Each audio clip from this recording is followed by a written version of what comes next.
I mean, are we just like bored, spoiled children who just lying in the bathtub all day, playing with their plastic duck, and now they're just thinking, well, what can I do? Okay, yes. We're bored.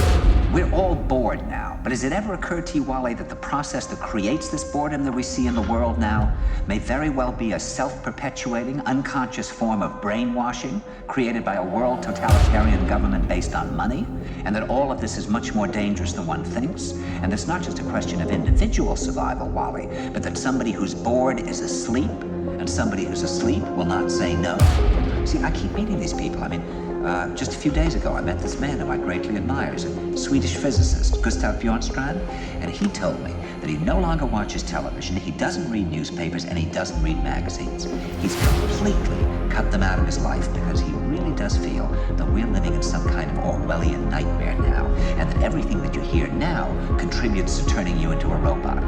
When I was at Findhorn, I met this extraordinary English tree expert who had devoted his life to saving trees. He just got back from Washington, lobbying to save the redwoods. He's 84 years old, and he always travels with a backpack because he never knows where he's going to be tomorrow. And when I met him at Findhorn, he said to me, "Where are you from?" And I said, "New York." He said, "New York, yes, that's a very interesting place. Do you know a lot of New Yorkers who keep talking about the fact that they want to leave but never do?" And I said, "Oh, yes." And he said, "Why do you think they don't leave?" I gave him different banal theories. He said, "Oh, I don't think it's that way at all." He said, "I think that New York is the new model for the new concentration camp, where the camp has been built by the inmates themselves, and the inmates are the guards, and they have this pride in this thing they built. They built their own prison, and so they exist in a state of schizophrenia, where they are both guards and prisoners, and as a result, they no longer have, having been lobotomized, the capacity to leave the prison they've made, or to even see it as a prison."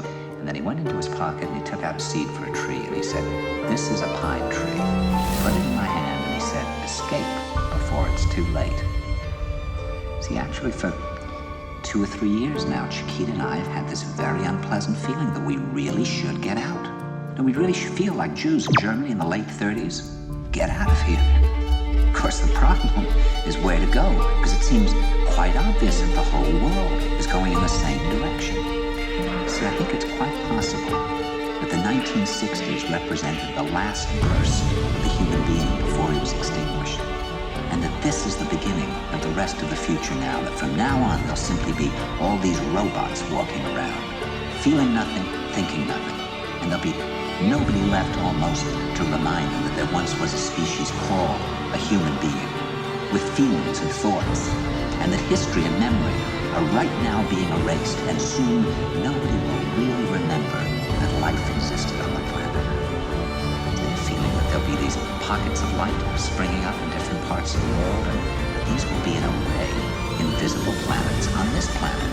And that as we, the world, grow colder, we can take invisible space journeys to these different planets, refuel for what it is we need to do on the planet itself, and come back.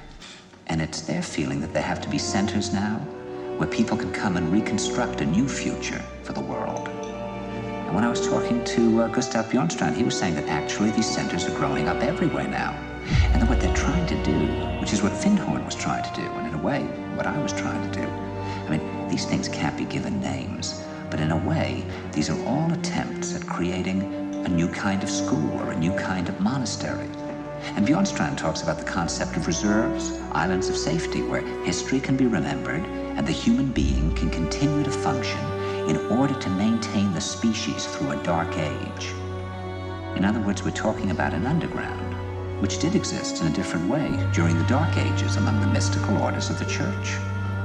And the purpose of this underground is to find out how to preserve the light, life, the culture, how to keep things living.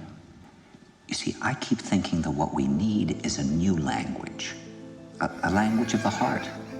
Languages in the Polish forest where language wasn't needed. Some kind of language between people that is a new kind of poetry. That's the poetry of the dancing bee that tells us where the honey is. And I think that in order to create that language, you're going to have to learn how you can go through a looking glass into another kind of perception where you have that sense of being united to all things, and suddenly you understand everything.